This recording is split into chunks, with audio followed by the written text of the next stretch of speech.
நடக்கும் பாதை தனை நாள்தோறும் காட்டுகிறேன். சித்தம் செய்யணுமே, சித்தம் செய்யணுமே.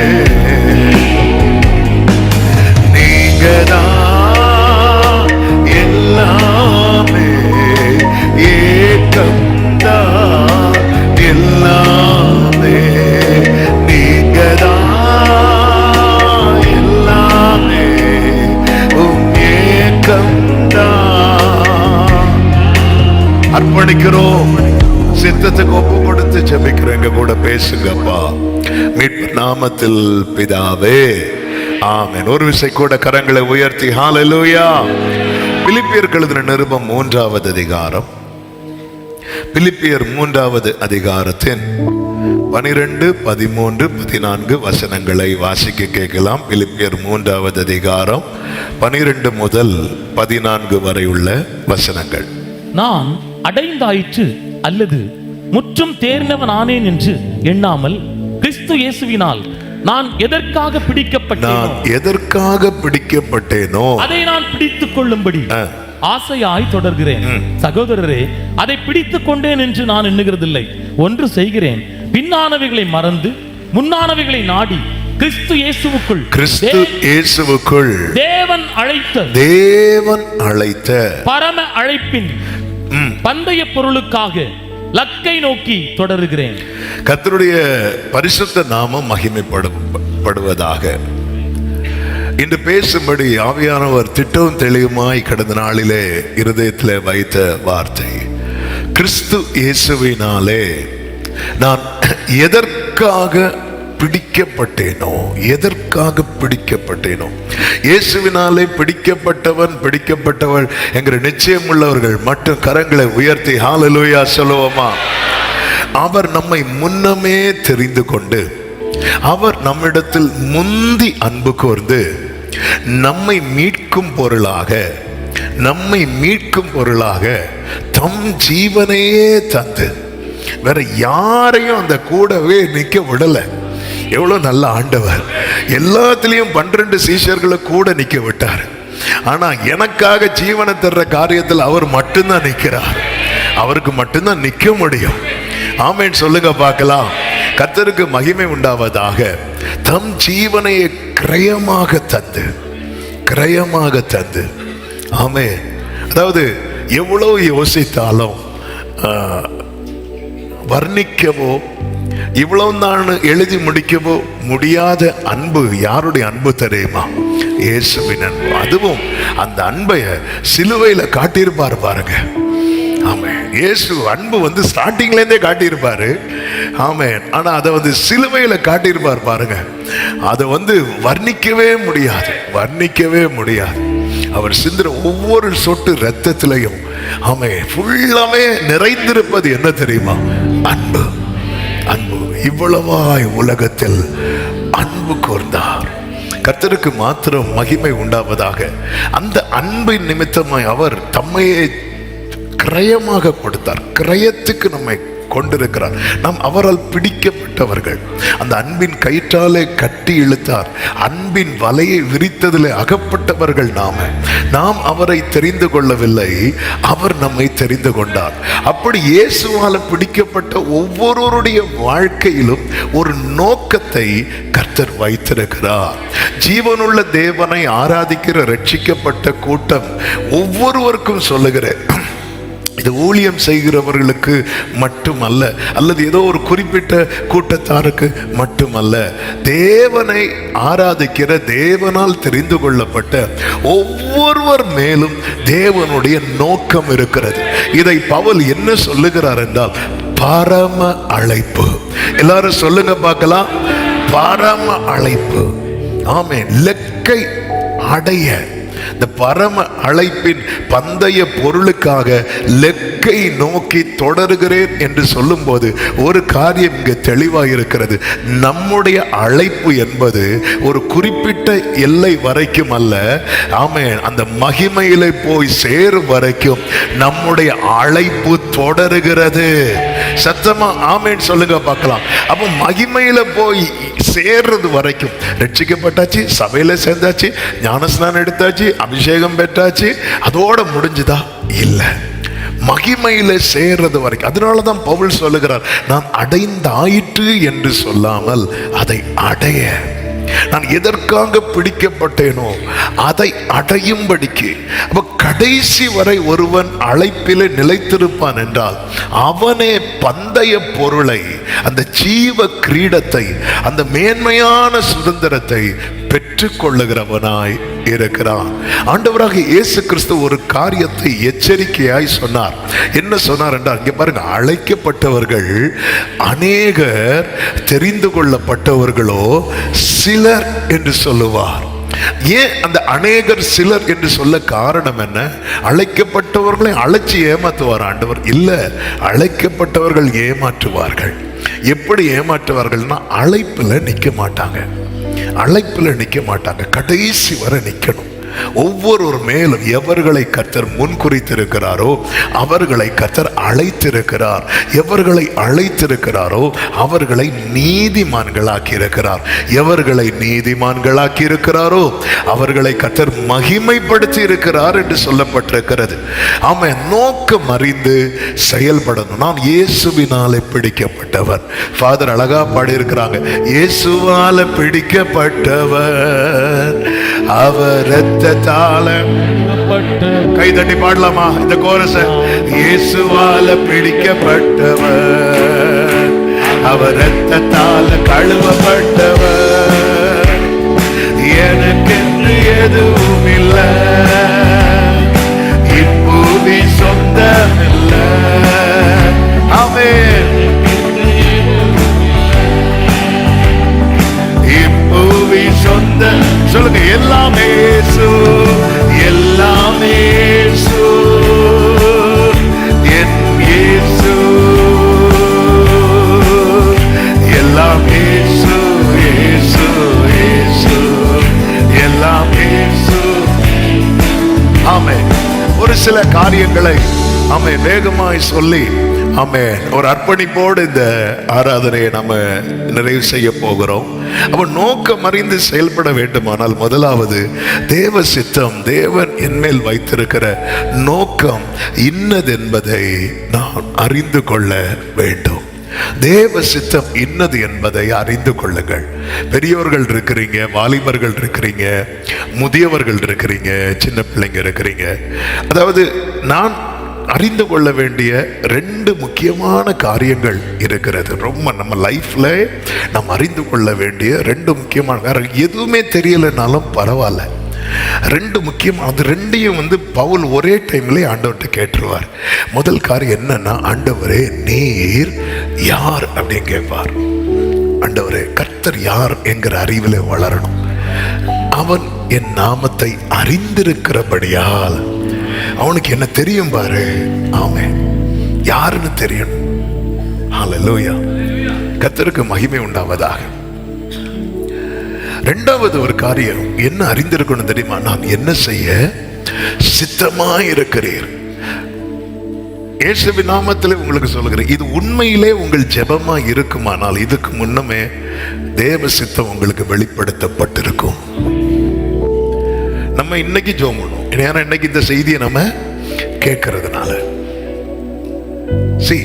என்னை குறித்த தேவ சித்தம் பவுல் சொல்லுகிறார். கலாத்தியர் 1:12 அதை வாசிக்கலாம். கலாத்தியர் 1:12 நான் அதை ஒரு மனுஷனால் பெற்றதும் இல்லை, மனுஷனால். அப்போ இது ஒரு மனுஷன் மூலமா நமக்கு கிடைக்காது. அடுத்து சொல்றாரு, இயேசு கிறிஸ்துவே அதை எனக்கு வெளிப்படுத்தினார். அப்போ என்னை குறித்த சித்தம் யார்கிட்ட இருக்கு தெரியுமா? இயேசுட்ட இருக்கு. அவர் அதை எனக்கு என்ன செய்ய விரும்புகிறார்? வெளிப்படுத்த விரும்புகிறார். எப்படி வெளிப்படுத்தினார்? அவர் சொல்றாரு, நான் முன்னாடி ரொம்ப மோசமா இருந்தேன், நான் அப்படி இப்படி சபையை துன்பப்படுத்துறவனா இருந்தேன், யூத மார்க்கத்தின்படி ரொம்ப பக்தி வைராக்கியமா இருந்தேன். 15வது வசனத்தை வாசியுங்கள். அப்படி இருந்தோம். இதுதான் கிருபை. சத்தம் ஒரு ஆமென் சொல்லுங்க பார்க்கலாம். நான் எப்படிப்பட்டவனா இருந்தேன்னு கேட்டா என்னை சுத்தி இருக்கிறவங்க பெரிய புக்கே எழுதுவாங்க. நம்ம எப்படிப்பட்டவர்களா இருந்தோம் என்று நம்ம வீட்டில் கேட்டா நம்மளை சுத்தி இருக்கிறவங்க பெரிய புக்கே எழுதும். இவன் யார் தெரியுமா, இவன் அப்படி சொல்லும் போது நீங்க கேளுங்க. ஆமென். ஐயோ அங்க நான் போகல. ஏன்? அவங்களுக்கு என்ன பத்தி தெரியும். என்ன உங்களை பத்தி 4 பேர் சொல்லுவாங்க. 4 விதமா இல்ல, 40 விதமா சொல்லுவாங்க. எல்லாம் சொல்லி முடிக்கும் போது நீங்க சொல்லுங்க, அப்படி இருந்தோம் நான் என் தாயின் வயிற்றோ இருந்தது முதல். Glory. ஆமென் சொல்லுங்க பார்க்கலாம். இவன் யார் தெரியுமா, இவன் யார் தெரியுமா, இவனா இன்னைக்கு பைபிள் எடுத்துட்டு சர்ச்சுக்கு போறான், இவளை பத்தி உங்களுக்கு தெரியுமா, ரேஷன் கடையில் அவ போடுற சண்டை தண்ணி எப்படி, இவங்களை பத்தி தெரியாதா, அவங்கள பத்தி தெரியுமா, எப்படி எல்லாம் சொல்லும் போது அப்படியா என்னை பத்தியா சொன்ன, உன்னை பத்தி நான் எடுத்துட்டு வரேன் அப்படி இல்லை சொல்லுங்க. அப்படி இருந்தோம் எதற்குமே உதவாத என்னை அப்படி இருந்தோம். அதான் பைபிள்ல சில இடத்துல ஆண்டவர் நிக்க வச்சிருவாருங்க. ஆமே நிக்க வச்சிருவாரு. அப்படி இருந்தோம். இந்த கிருபையை ரொம்ப உணர்ந்தவனுக்கு தான் இப்படி எல்லாம் எழுத முடியும். கிருபையில நிக்கிற, கிருபையை டேஸ்ட் பண்றவங்க தான் இப்படி எல்லாம் எழுத முடியும். இங்க பாரு, நான் யாரு தெரியுமா, நான் டைரக்டாவே அங்க அப்படி இல்லை. நான் யார் தெரியுமா, சபைனால என்னால சபை அழதாங்க செய்யும். அப்படி இருந்தோம்.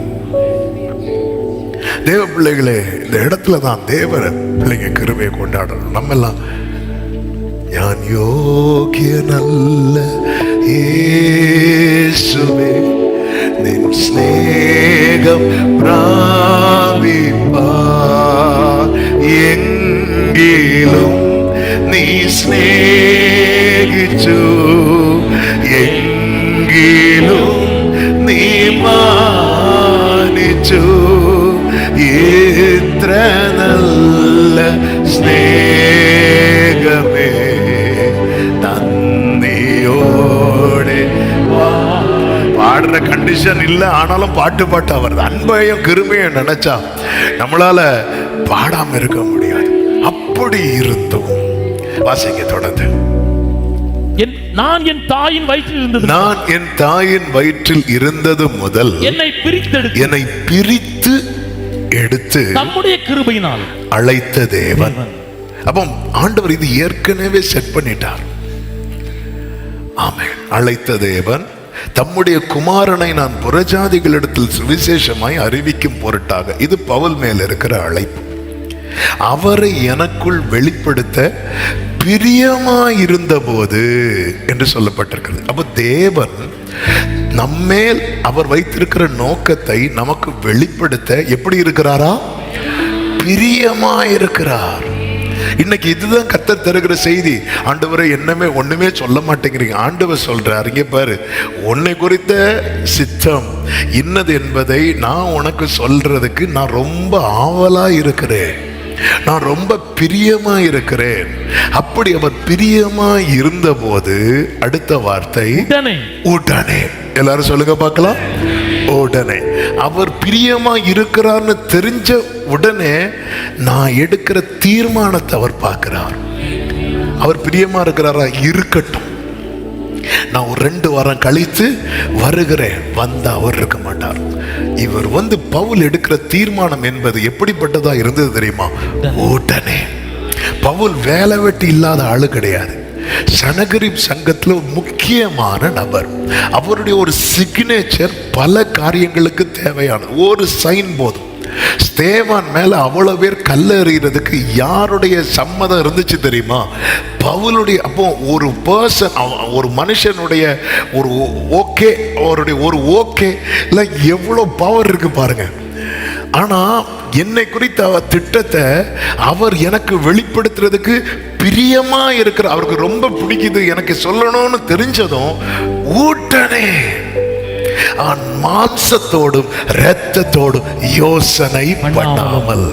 மாம்சத்தோட ரத்தத்தோடும் யோசனை பண்ணுனா சனகரிப் சங்கத்துல போய் நின்றுக்கணும். நின்று என்ன சொல்லுவாங்க, இங்கே பாருங்க எப்படி நான் போற வழியில கர்த்தர் என்னை சந்தித்தார், அவருக்கு ஏதோ என்னை குறித்த சித்தம் இருக்கிறது போல, அதனால நான் போய் என்னன்னு கேட்டுட்டு வரட்டுமா கேட்டா அவங்க என்ன சொல்லுவாங்க, இது ஒரு பெரிய தந்திரம்.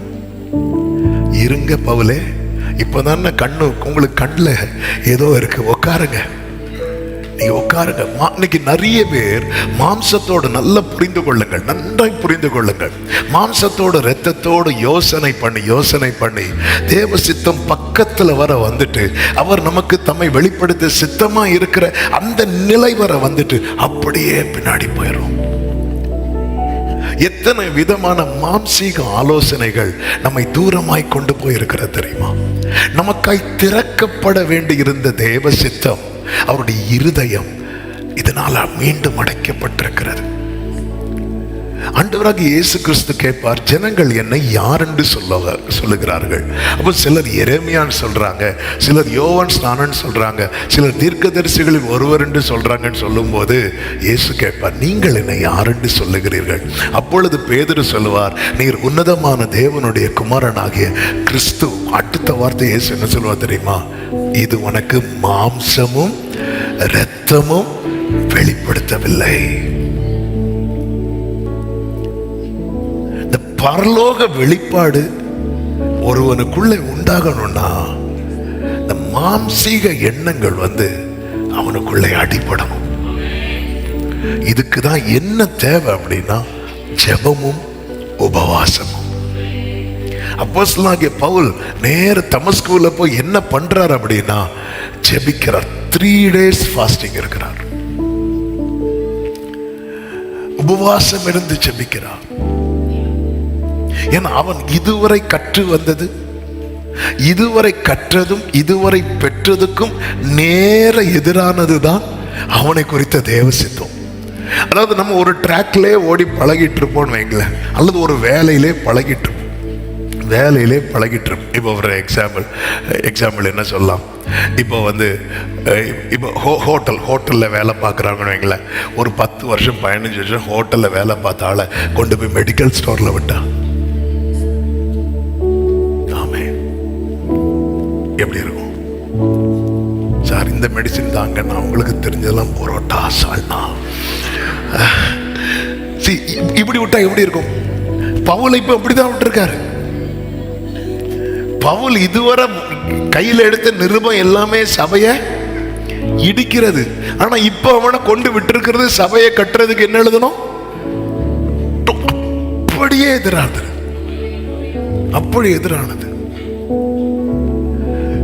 எரேமியா வளர்ந்தது ஆசாரியன் வீட்டுல, பாஸ்டர் வீட்டுல, பாஸ்டர் பையனா வளர்றான் எரேமியா. அவனை கர்த்தர் தீர்க்கதரிசி அழைக்கிறார். இன்னைக்கு உள்ள காலம், அன்னைக்கு இது பலமுறை சொல்லி இருக்கிறேன், அன்னைக்கு தீர்க்க தரிசன ஊழியங்கிறது ஊழியத்துக்கும் ஆசாரிய ஊழியத்துக்கும் ஏணி வச்சா எட்டாத தூரம்.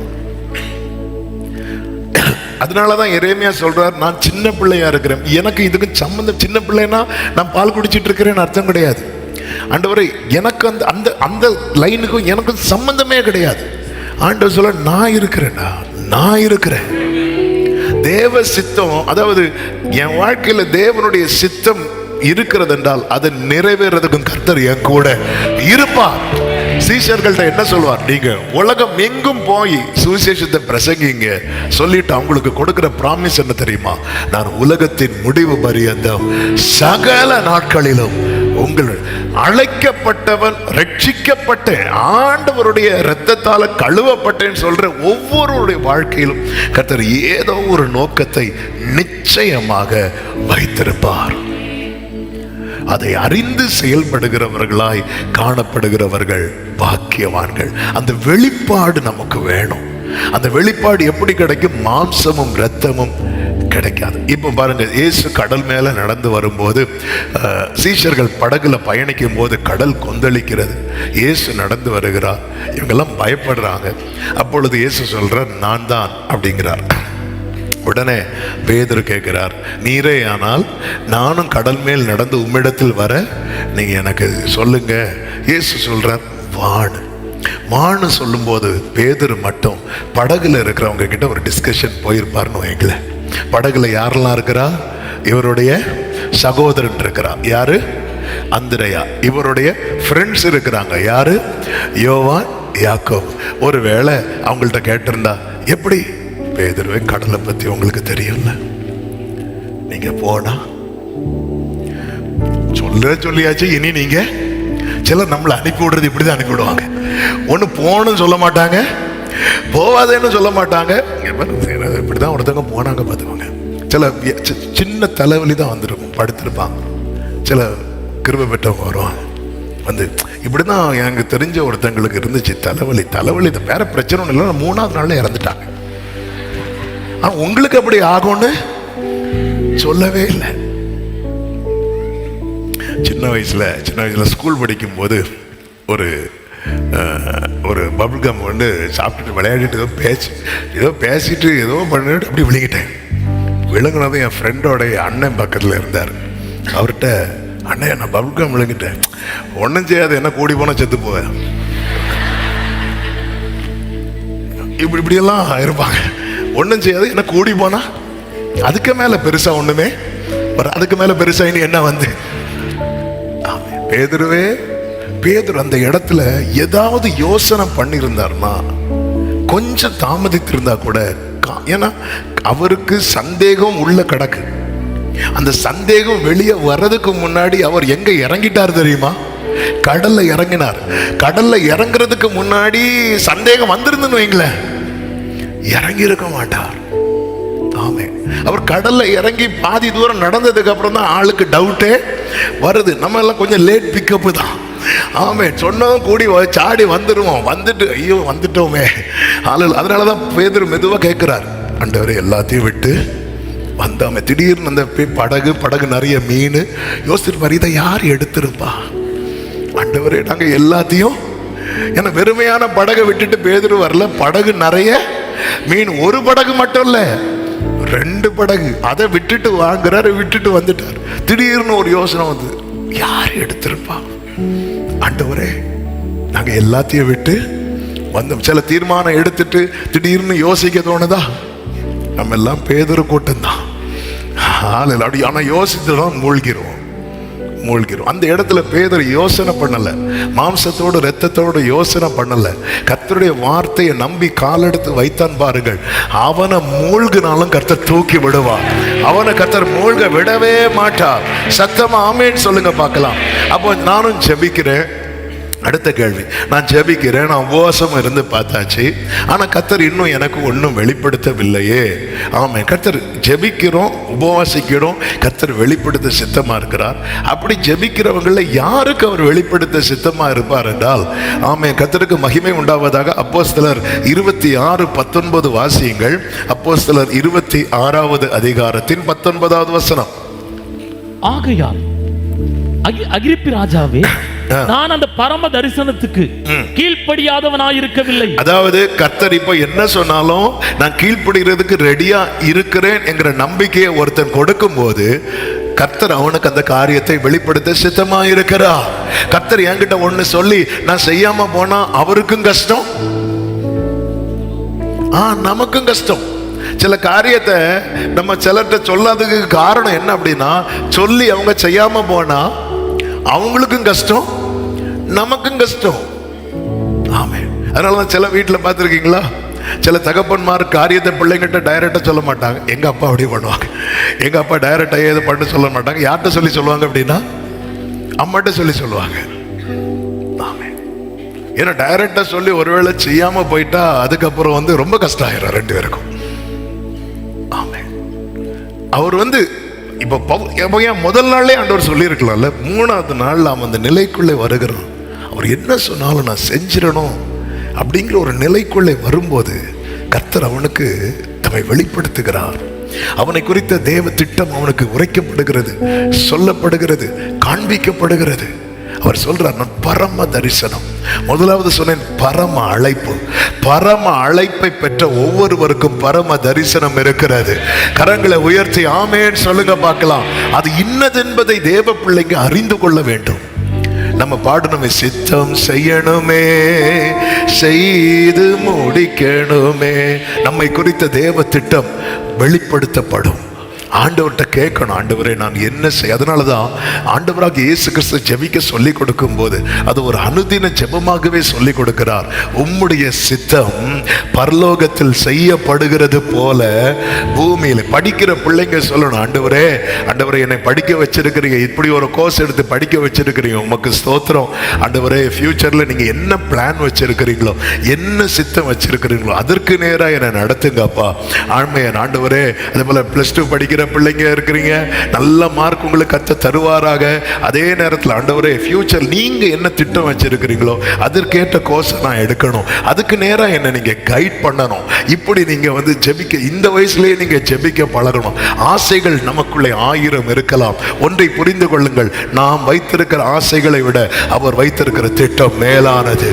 எப்படி மேலானதுன்னு கேட்கிறீங்களா? பூமிக்கு வானம் எவ்வளவு உயரமா இருக்கிறதோ அப்படி உங்களை குறித்த என் நினைவுகளும் என் யோசனைகளும் இருக்கிறது. அருமையான பெற்றோரை, பிள்ளைகளுக்கு இப்படி சொல்லி கொடுத்து படிக்க வைங்க. ஃபியூச்சர்ல ஆண்டவர் நல்ல எவ்வளவு படிக்க வைக்க முடியுமோ அவ்வளவு படிக்க வைங்க. எவ்வளவு திறமைகள் பிள்ளைகளுக்குள்ள என்ன திறமை இருக்குன்னு பார்த்து நாம என்னெல்லாம் பண்ண முடியுமோ எல்லாமே பண்ணுங்க. நாளைக்கு அது கை கொடுக்கும். சத்தமா ஆமென் சொல்லுங்க. பவுல் வந்து படித்த காரியங்கள் எல்லாம் அவனுக்கு பின்னாட்களில் கை கொடுத்தது. அவன் போய் ஆலோசனை சங்கம் ஒவ்வொருத்தருக்கு மத்தியில் பேசும்போது இந்த காரியங்கள் எல்லாம் அவனுக்கு கை கொடுத்தது. இயேசு வந்து நம்ம சரியாக தான் நடத்துகிறார். எரேமியாவை ஏன் ஆசாரிய குடும்பத்தில் பிறக்க வச்சு தீர்க்கதரிசியாக கொண்டு போனார் அப்படின்னா, எரேமியா தீர்க்கதரிசனம் நிறைய சொன்னதே யாருக்கு தெரியுமா? சபைக்கு தான், ஆசாரியர்களுக்கும் விசுவாசிகளுக்கு தான். அவர் சர்ச்சில் நின்று தான் நிறைய சொல்லிட்டே இருப்பார். அதனால தான் அந்த தைரியம் வந்து எரேமியாவுக்கு வர காரணம் என்ன? அவன் வளர்ந்ததை யாரா வளர்ந்தான் தெரியுமா? பாஸ்டர் பையனா தான் வளர்ந்தான். இந்த மலையாளத்தில் ஒரு வார்த்தை உண்டு, இந்த தீயில குறுக்கிறது வந்து வெயில்ல வாடாதான். முளைச்சதே இதுல தான் முளைச்சிருக்கு, தீயில தான் முளைச்சிருக்கு. அதுக்கு மேல வெயில் அடிச்சாலாம் வாடாது. வேற ஏதாவது கொண்டு விட்டாங்கன்னு வைங்களேன், ஆசாரியர்கள் அப்பத்தோடு கூட விழுங்கி இருப்பார்கள். நம்ம ஆளுக்கு தைரியம் வர காரணம். அதனாலதான் ஆண்டவர் வந்து உங்களை எந்த சூழ்நிலையில வளர்க்கிறாரோ அதற்காக ஸ்தோத்திரம் பண்ணுங்க. எந்த குடும்பத்துல பிறக்க வச்சிருக்கிறாரோ அதற்காக ஸ்தோத்திரம் பண்ணுங்கள். கர்த்தர் சர்வ ஞானி. சத்தம் ஆமென் சொல்லுங்க. ஒருவேளை நினைச்சு நான் மட்டும் அந்த குடும்பத்துல பிறந்திருந்தா அந்த குடும்பமே நாசமாயிருக்கும். ஆமே, நான் மட்டும் இப்படி பிறந்திருந்தா, நான் மட்டும் அங்க பிறந்திருந்தா. ஆமே, இவங்க மட்டும் எனக்கு அப்பாவா இருந்திருந்தா. ஏன் குடும்பத்துல பிரச்சனை உண்டாக்குறீங்க? இல்ல, நீர் தந்த இந்த பிள்ளைகளை உங்க பெற்றோருக்காக ஆண்டவருக்கு அனுதினம் ஸ்தோத்திரம் பண்ணுங்க. அவங்கதான், அவங்களால மட்டும்தான் உங்களை சகிக்க முடியும். பாருங்க, பெற்றோர் முகத்துல இப்பதான் கரெக்ட். ஆமென், ஆமென், ஹல்லேலூயா. அதே போல ஆண்டவர் தந்த பிள்ளைங்க, நீ எனக்கு வந்து பிறந்திருக்கு வேற. உலகம் உங்க பிள்ளைங்களை 1000 பேசலாம், உங்களை 1000 பேசலாம். எல்லாம் பேசும்போது இவன் யார் தெரியுமா, இப்படி இருந்தா தெரியுமா, அப்படி இருந்தோம். எல்லாரும் சொல்லுங்க அந்த வார்த்தைய, இப்படிதான் சொல்லணும். அதை விட்டு நான் எப்படி இருந்தேன் தெரியுமா, அப்படி இருந்தோம். ஆண்டவர் எனக்கு கிருபையா. ஆண்டவருடைய சித்தம் என்னது? உந்தன் சித்தம் செய்வது எந்தன் போஜனம் இந்த பாரினிலே. உந்தன் சித்தம் செய்வது எந்தன் போஜனம் இந்த வாழ்வினிலே. எப்போதும் உந்தன் சித்தம் நான் செய்ய அப்பாவுமது கிருபை தாரும். எப்போதும் உந்தன் சித்தம் நான் செய்ய அப்பாவுமது கிருபை தாரும். இயேசுவே, இயேசுவே, இயேசுவே, எப்போதும் உந்தன் சித்தம் நம்ம இவ்வளோ பிரயாசப்பட்டு திரும்பி பார்க்கும்போது ஆண்டவர் சித்தம் தான் என் வாழ்க்கையில நடந்திருக்கிறதுன்னு நினைக்கும் போது அது எவ்வளவு சந்தோஷமா இருக்கும், எவ்வளவு மேன்மையா இருக்கும். தாவீதுக்கு ஒரு காரியம் புரியவே இல்லை. அபிஷேகம் வச்சதுக்கு அப்புறமும் என்னை திருப்பியும் காட்டிலே தான் வச்சிருக்கிறீங்களே ஆண்டவரே என்று. ஆனால் ஒரு நேரம் வந்துச்சு பாருங்க, தாவீதை யுத்த களத்துக்கு அனுப்புவதற்காகவே யுத்தத்தை கர்த்தர் நீண்டு போக வைத்தார். யுத்தம் ஃபர்ஸ்ட் டைம் முடிஞ்சிருந்தா, யுத்தம் முடிஞ்சு சகோதரர்கள் வீட்டுக்கு வந்திருப்பாங்க. தாவீதுக்கு இப்படி ஒரு சான்ஸ் கிடைச்சிருக்கவே செய்யாது. கடைசி வரை தாவீது கிரீங் கிரீங்னு வாசிட்டே இருந்திருப்பார். என்ன அந்த சுரமண்டலம். ஆனா ஆண்டவர் யுத்தத்தை நீள வைக்கிறார். யுத்தம் நீளும் போது ஆமென் விசாரிச்சே ஆகணும். சில யுத்தத்தை குடும்பத்துல நீள வைக்கிறது. யுத்தம் நீளுது, பிரச்சனை நீளுது. இப்போ தாவீதை கூட்டு சொல்றார், நீ போ விசாரி அப்படிங்கிறார். ஆமென். கம்ப்ளீட்டா காட் இஸ் இன் கண்ட்ரோல். மேய்க்க போன சகோதரர்களுக்கு மேய்ச்சல் சரியா கிடைச்சதோ இல்லையோ தெரியல. மேய்க்க போன சகோதரர்களை காணல. காணாத உடனே ஆமென் தகப்பன் யோசேப்பை கூப்பிடுறாரு, நீ போய் விசாரிச்சுட்டு வா. சில நன்மைகள் தாமதிக்கிறது கூட சித்தம் நிறைவேறுவதற்கு, சில யுத்தங்கள் நீள்வதற்கூட நம்புறவங்க மட்டும் கரங்களை தட்டி ஆமென் என்று சொல்லு. நான் இதை எப்படி நம்ப? என் மேல அவர் அபிஷேகம் வைத்திருக்கிறார், என்னை அவர் அழைத்திருக்கிறார். ஆடுகளுக்கு பின்னாக அலைந்து தெரிந்த என்னை அவர் கண்டெடுத்தார். அதனாலதான் அந்த ரட்சிப்பை நினைக்க உடனே உங்க லைஃப்ல டவுட்னு ஒண்ணு வந்துட்டுனாலே ஆண்டவர் ரட்சித்ததை நினைக்கணும். இஸ்ரவேல் ஜனங்க பண்ண தப்புல எல்லாம் ஒரு தப்பு என்ன தெரியுமா? அவர்கள் தங்களை அவர் மீட்ட நாளை மறந்தார்கள். எத்தனை பேருக்கு ரட்சிக்கப்பட்ட நாள் ஞாபகம் இருக்கு? நான் தூக்கல. எனக்கு ஞானஸ்நானம் எடுத்த நாள் தான் ஞாபகம் இருக்கு. அதனால ஆண்டவர்கிட்ட எவ்வளோ அழுதுருப்பேன், மன்னிப்பு கேட்டிருப்பேன். ஆண்டவர் சரி, நம்ம சில காரியத்தை அப்படி ஸ்கிப் பண்ணி விட்டுருவோம். அதாவது ஒரு மனுஷனுக்கு பர்த்டே எவ்வளோ செலிப்ரேட் பண்ண தெரியுமா? அதை விட யோபுட்ட கேட்டால் சொல்லுவார், பிறந்த நாளா? அந்த செய்தியை கொண்டு வந்து சொன்னான் பாரு, இப்படி ஒருத்தன் பிறந்திருக்கான். இல்ல கர்த்தர் என்னை ரட்சித்தார் தெரியும். ஆமென். ரட்சிக்கப்பட்ட நாள் ஒருவேளை ஞாபகத்தில் எல்லாம் போயிடலாம், நம்ம அறியாமை நம்ம. ஆனா ரட்சிப்பு மறந்துடக்கூடாது. நான் ரட்சிக்கப்பட்ட நிச்சயம் உள்ளவங்க மட்டும் சத்தமா ஆமென் சொல்லுங்க. எதுக்கு ஆமென் சொன்னீங்க? கர்த்தர் என்னை ரட்சித்திருக்கிறார். ஹல்லேலூயா. இதை மறக்கவே கூடாது. இதை இப்படி இது நீங்க நினைச்சாலே உங்களுக்குள்ள ஒரு நம்பிக்கை வந்துடும். அவர் கைவிட மாட்டார்.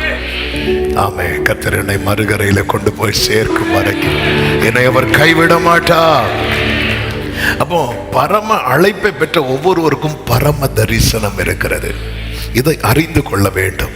நேரம் அதிகம் போகிறது. 5 காரியங்கள் பேச வேண்டும் என்று கொண்டு வந்து, 2வது முக்கியமான காரியம் என்ன அப்படின்னா, தேவன் நியமித்ததை நிறைவேற்றுவதில் கவனம் செலுத்த வேண்டும். ஆமென். லூக்கா 12:47 வாசிக்கலாம். லூக்கா 12:47.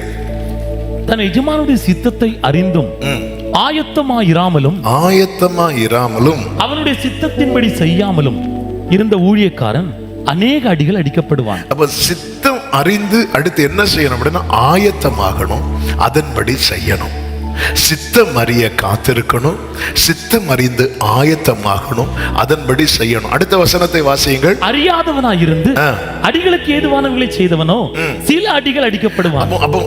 அப்போ ஒருவேளை நம்ம எதுக்கு இந்த வசனத்தை வாசிக்க சொன்னேன்னா, ஒருவேளை நம்ம நினைக்கலாம், அப்ப சித்தம் அறிஞ்சு செய்யாம இருந்தா தான் அடி உண்டு. அப்ப அறியாமலே இருந்துட்டு அறியாம இருந்தாலும் அடி உண்டு. ஆமென். இப்போ அப்போ சில பாக்குறாங்க, அப்ப அடி கன்ஃபார்ம். ஹல்லேலூயா. அப்ப எங்க போனா குறைவான அடி கிடைக்கும்? ஆமென். சில சொல்லுவாங்க, இந்த மிஸ் தான் கிளாஸுக்கு வரணும். ஏன்? அவங்க ஒரு அடி தான் அடிப்பாங்க. இந்த வாத்தியார் வந்தா 2 அடி அடிப்பார். அப்ப அடி வாங்குறதுக்குன்னே இருக்கிறாங்க. ஆமா, அதுல இல்ல, சித்தம் அறியணும். சித்தம் அறிந்து செயல்படும். ஏன்னா பந்தய பொருளை அடையணும்னா, அந்த லெக்கை அடையணும்னா,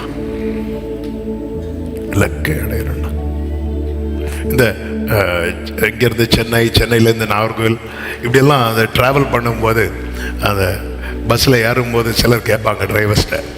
நான் சென்னையிலேருந்து வரும்போது தான் ஏறி இருக்கிறேன், ஒருத்தர் என் ஃப்ரெண்டு சீட்டில் இருக்கிற ஒருத்தர் கேட்குறாரு, வண்டி ஸ்டார்ட் பண்ணவே இல்லை, சார் எப்போ போய் சேரணும், போய் சேருவோமா, போகிறதுக்கு முன்னாடி கேட்குறத பாரு, எப்போ போய் இப்படியெல்லாம் பேசுறது சிலருக்கு என்ன செய்யாது தெரியுமா?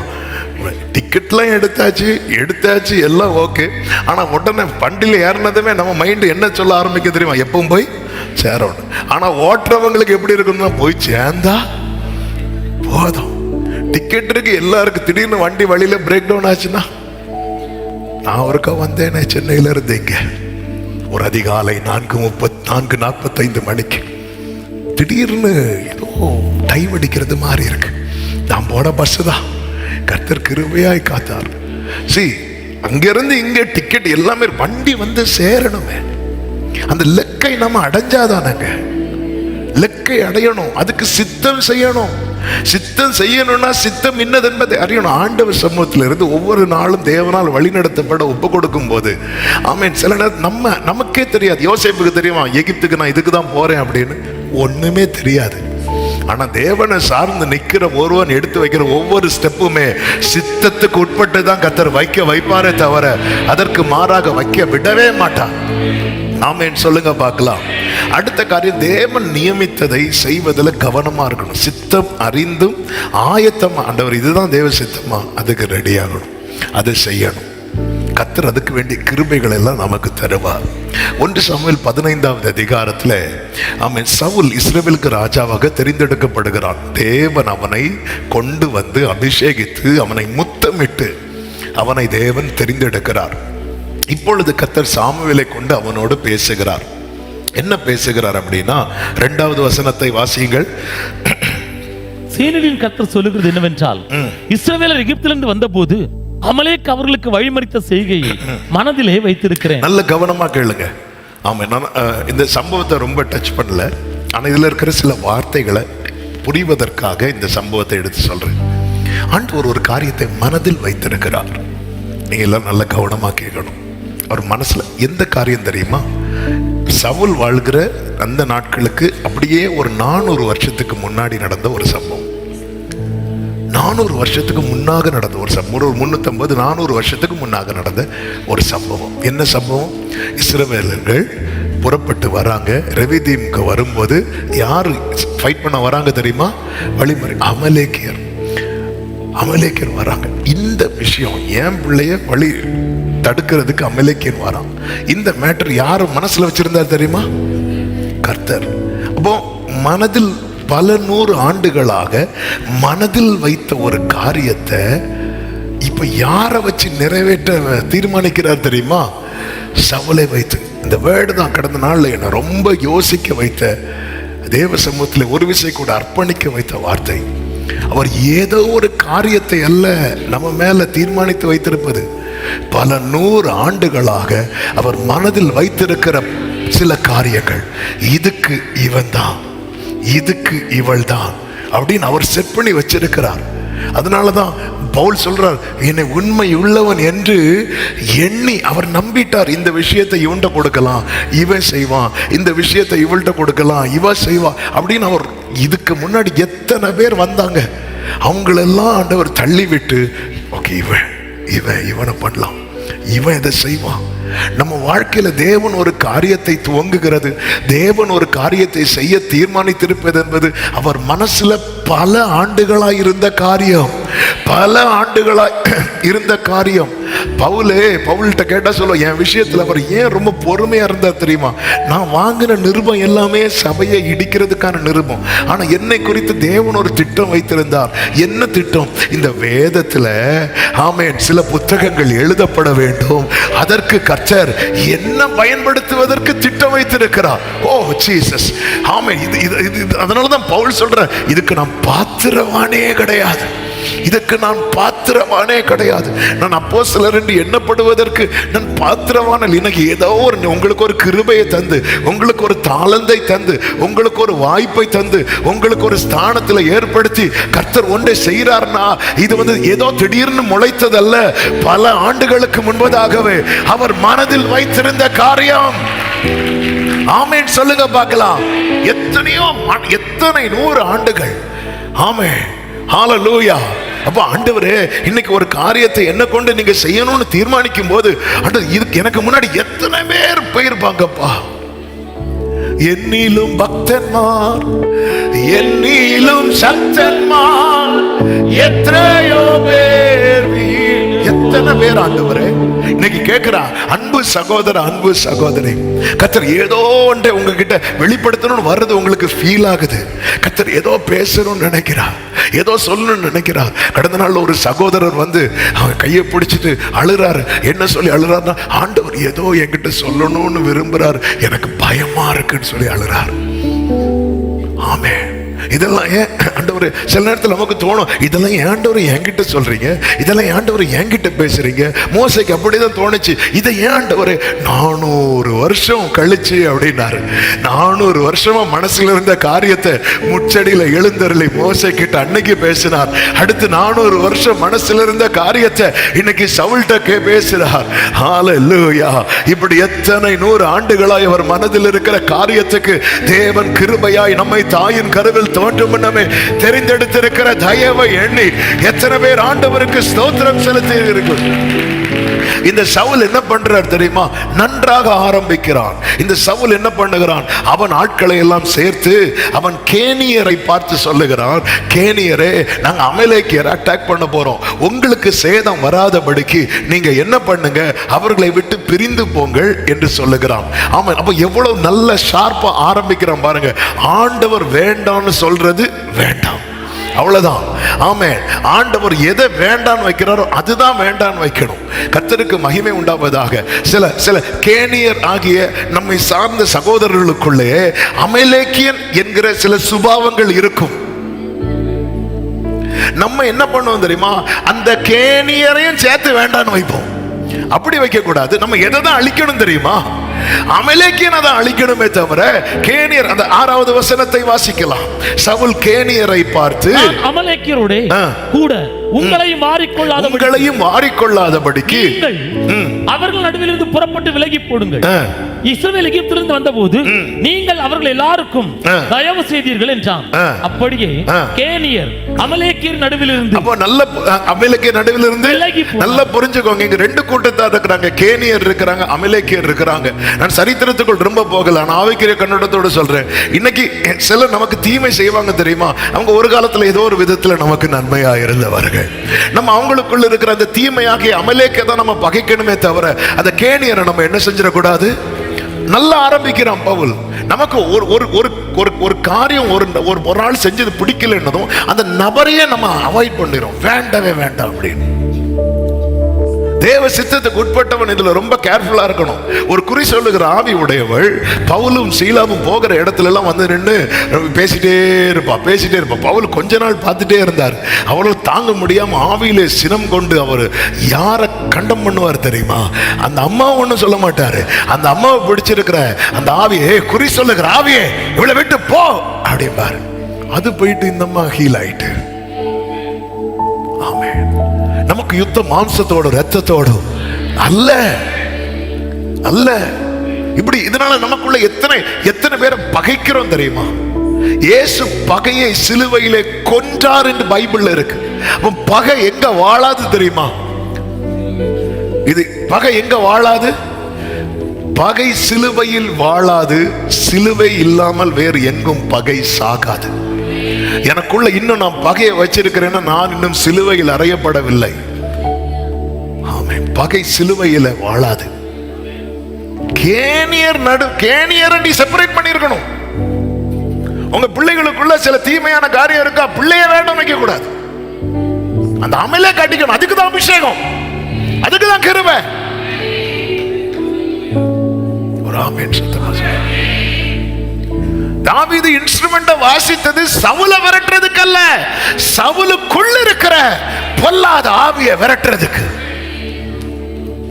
இன்னைக்கு நம்ம கேணியரையும் சேர்த்து ஆண்டவர் ஒரு ஊமையை சொல்லும் போது, ஆண்டவரே கதிர்கள் வளரும் கூட்டத்தில் எதுவும் வளருது தெரியுமா?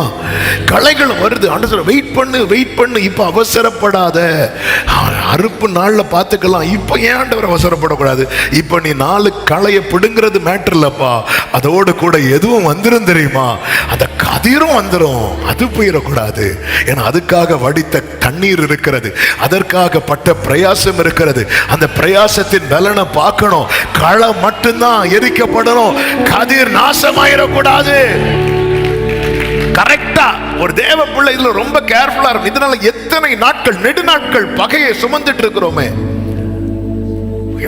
இன்னைக்கு நம்ம ஒருத்தங்களை வேண்டான்னு ஒதுக்கி வச்சிருக்கிறோம், பகைக்கிறோம் அப்படின்னா அவங்க திரும்பி ஏதாவது ஒரு நன்மை அவங்க ஒரு காலத்துல இருந்துச்சு, ஒரு நல்ல பேசி இருப்பாங்கல்ல. பொதுவா அதாவது நம்ம விரோதிகளை நம்ம பகைக்க மாட்டோம். ஏன்னா அவங்க ஆல்ரெடி யாரு தான் நமக்கு விரோதிகள். ஆனா நம்ம கூட இருக்கிறவங்க இன்னைக்கு பகை விரோதம்னு சொல்றது யாருன்னு பார்த்தா, ஒரு காலத்துல இவங்க எப்படி இருப்பாங்க தெரியுமா? நாங்க ஒரு பாயில் உறங்கி ஒரு தட்டில் சாப்பிட்டு, இதான் பிரச்சனை. ஏன் இன்னொரு பாய் கேட்டா தர மாட்டாங்களா? சிலர் வச்சா குடுமி அடிச்சா மொட்டை, பாசம்னு அந்த அர்த்தம். எங்க போனாலும் அவங்கள கூட்டிட்டு தான் போவாங்க. அது கொஞ்ச நாள் ஓடும். அதோட அதாவது எல்லாத்துக்கும் ஒரு எல்லை போட்டு பழகணும். ஆமே, இம்மட்டும் வா. புருஷன் மனைவி காரியத்தை ரொம்ப க்ளோஸ் சொல்லி யார்ட்டையும் பேசிட்டு இருக்க கூடாது. அப்புறம் க்ளோஸ், அதோட முடிஞ்சு. எல்லாத்துக்குமே ஒரு இம்மட்டும் வா, மிஞ்சி வராது. அது இது நெடுநாள் பயணமா இருக்கும். கூறும் பழகி ஒரு நாள் ஒரு வாரத்தில் அது முடிஞ்சு எல்லாம் முடிஞ்சு அடக்கும். எல்லாத்துக்குமே அந்த இம்மட்டும் வா, மிஞ்சி வராது. எல்லாத்தையுமே விளம்பிட்டு இருக்க கூடாது. அதுக்கப்புறம் நீங்க அவங்கள சால்வ் பண்ணி வாழ வேண்டிய ஒரு பரிதாபமான நிலைமை ஆயிரும். நீங்க ஒரு விரக்தியில ஒரு காரியத்தை ஒருத்தங்கள்ட்ட சொல்லிட்டீங்கன்னு வைங்களேன், அதுக்கப்புறம் நீங்க அவங்கள எந்த ஒரு காரியத்திலுமே அவங்கள டிபெண்ட் பண்ணி இருக்கணும். ஏன்னா கொஞ்சம் நம்ம அவங்களுக்கு ஏதாவது இதை மாறிட்டோம், சூப்பர், அதோட முடிஞ்சு. ஞானமாய் நடந்து காலத்தை இவன் நல்லதான் ஆரம்பிக்கிறான், சூப்பரா ஆரம்பிக்கிறான். ஆனா இவனுக்கு அந்த ஜெயம், இவன் கை ஓங்க ஓங்க ஓங்க ஓங்க என்னாச்சுன்னா பார்வை மாம்சீகமா போக ஆரம்பிச்சிட்டு, என்ன தெரியுமா, அமலேக்கியனை மொத்தம் அழிக்காம அதுல பெஸ்ட் எல்லாம் எடுத்துட்டான். எல்லாம் எடுத்து வாசிக்க டைம் இல்லை, நீங்க வீட்டில் போய் வாசிக்கணும். எல்லாம் சிறந்தது, ஆண்டவருடைய தீர்மானம். பல 100 ஆண்டா மனசுல வச்ச கொஞ்சம் எனக்கு அதான் சொல்லல, சில காரியங்கள் நம்மளை நம்புறாரு பாருங்க. ஆண்டவர் நினைச்சா ஒரு தூதனை அனுப்பி இருக்கலாம்ல.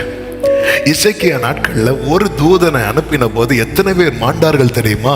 185,000 பேர். அதே போல இந்த அமலேக்கியனை அடிக்கிறதுக்கு ஆண்டவர் ஒரு தூதனை வச்சிருக்கலாம்ல. அந்த இடத்துல தூதனை கூட நம்பாம சவுலே ஒன்ன நம்பி இருக்கிறாருன்னா உன் மேல அவர் வச்ச அன்பு எவ்வளவு பெருசு பாரு, எவ்வளவு பெருசு பாரு. இவன் நல்லா ஆரம்பிச்சு, அதாவது கொஞ்சம் கை ஓங்க ஆரம்பிச்சுட்டு ஜெயம் ஓங்க ஆரம்பிச்சதும் அப்படியே பிளான் மாத்திரம். இப்ப இவனுடைய பிளான் உள்ள கொண்டு வரான். ஜெபம் பண்ணி தேவ சித்தம் நடக்கிறதுக்குன்னு எல்லாம் டோரும் கர்த்தர் ஓபன் பண்ணதுக்கு அப்புறம் சில இந்த வீடு பிரதிஷ்டை சில படம் பார்த்தா அப்படி கர்த்தர் தான் கட்டணும், கர்த்தர் தான் அப்படி ஒவ்வொன்றா பார்த்து டோரை திறந்து ஓபன் பண்ணலாம் பார்த்தா பின்னாடி ஒருத்தவங்க குடத்தோட நிற்பாங்க. ஏன் சிஸ்டர் குளிக்கலையா?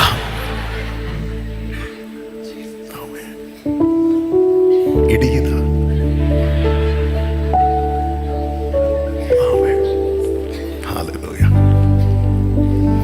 ஒரு இடத்துல போன டேபிள்ல என்னெல்லாமோ வச்சிருக்கோம், அப்படியே மூடுங்க, இல்லைன்னா நாங்க கார்ல ஏறி கர்த்தர் தான் எங்களுக்கு. சரி, என்னைக்கு கர்த்தரே தான். என்னைக்கு பாஸ்டர் வீடு பிரதிஷ்டைக்கு டேட்டு தருங்க? செவ்வாய்க்கிழமை தான் தருவேன். புதன்கிழமை இல்லையா பாஸ்டர்? நீங்க தான் வரணும். நான் வரணும்னா செவ்வாய்க்கிழமை. அப்ப நீங்க வரலனாலும் பரவாயில்ல, எங்களுக்கு புதன்கிழமை போதும். அப்படியே மாறும் பாருங்க. கொஞ்சம் அப்படி விசாலம் ஆகும் போது அப்படியே மாறிடும்.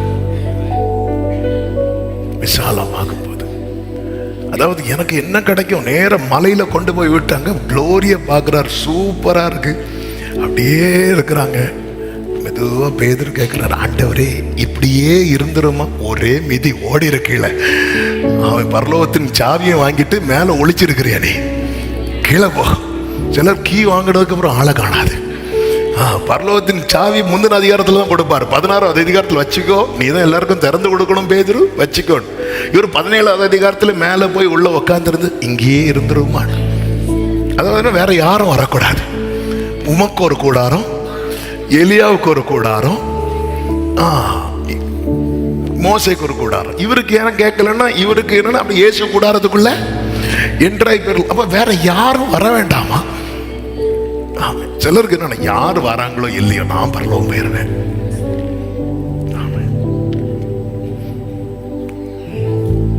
நல்லா ஆரம்பிக்கிறான். ஆரம்பித்தவன் 9வது வசனத்தில் சொல்லப்பட்டிருக்கிறது, சவுலும் ஜனங்களையும் ஆகாகையும் ஆடு மாடுகளில் முதல் தரமானவைகளையும் இரண்டாம் தரமானவைகளையும் ஆட்டுக்குட்டிகளையும் நலமானதை எல்லாவற்றையும் அழித்து போட மனம் இல்லாம். இதெல்லாம் விடணும்னு சொன்னா எப்படி? இதெல்லாம் செய்யக்கூடாதுன்னு சொன்னா எப்படி? ஆமே, ஹல்லேலூயா. சினிமா பார்க்க கூடாதுன்னு சொல்றாங்க. நான் தியேட்டர்ல போய் சினிமா பார்க்க மாட்டேன். அப்போ போன்ல தியேட்டர் போக மாட்டேன். இனி எங்க போக மாட்டேன்? அதாவது நம்ம மனசும் மாம்சமும் சிலது விரும்பும் தெரியுமா?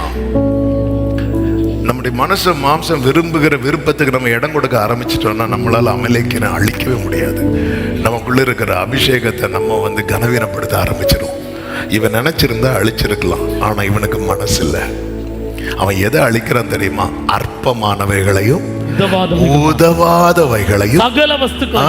எது எது வேண்டாம் வெறுப்பா இருக்கோ அதெல்லாம் இனி வேண்டாம்.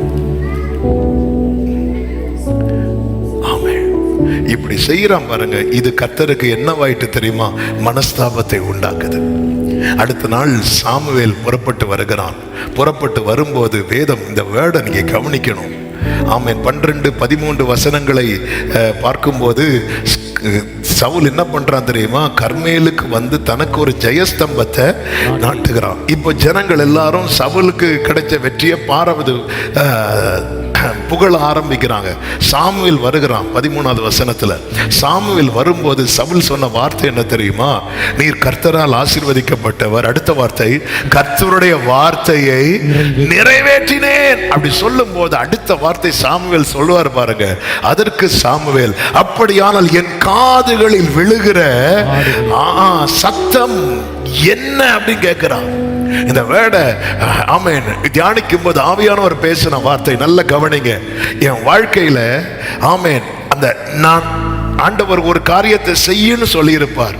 அதை செய்ய அதுல ஒரு பகுதியை மட்டும் செஞ்சுட்டு இன்னொன்றை நான் மறைக்கும் போது நான் செஞ்ச காரியம் மனுஷங்க பார்வையில பெருசா இருக்கலாம், ஆனா கர்த்தருடைய காதுல நான் செய்யாத காரியம் கேட்டுக்கொண்டிருக்கும்.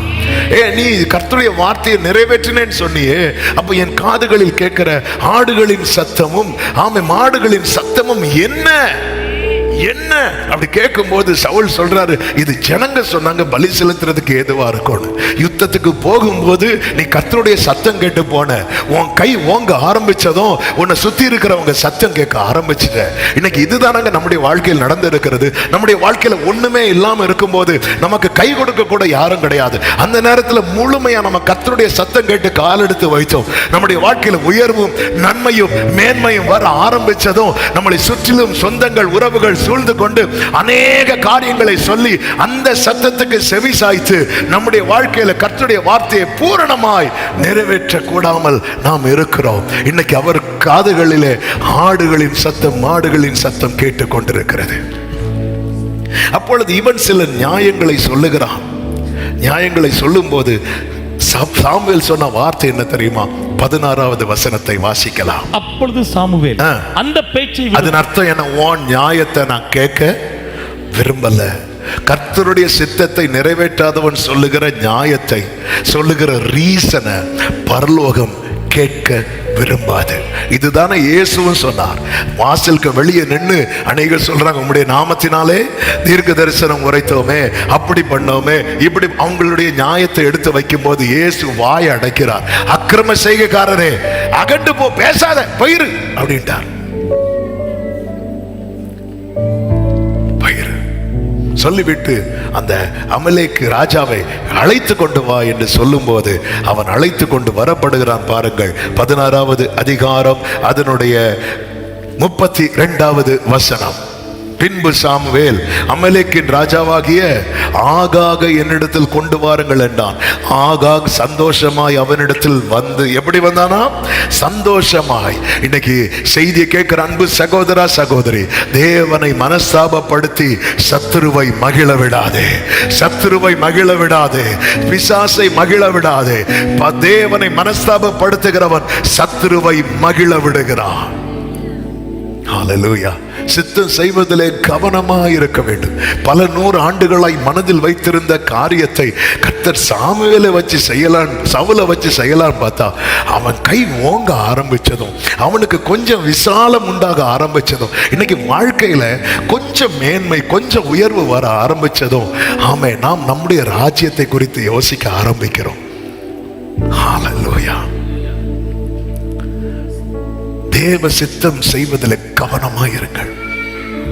சித்தம் செய்யணுமே, செய்து முடிக்கணும். மூன்றாவதாக, அழைப்பின் மேன்மையை விட்டு விலகாதிருங்கள். நம்முடைய அழைப்புக்கு ஒரு மேன்மை இருக்கிறது.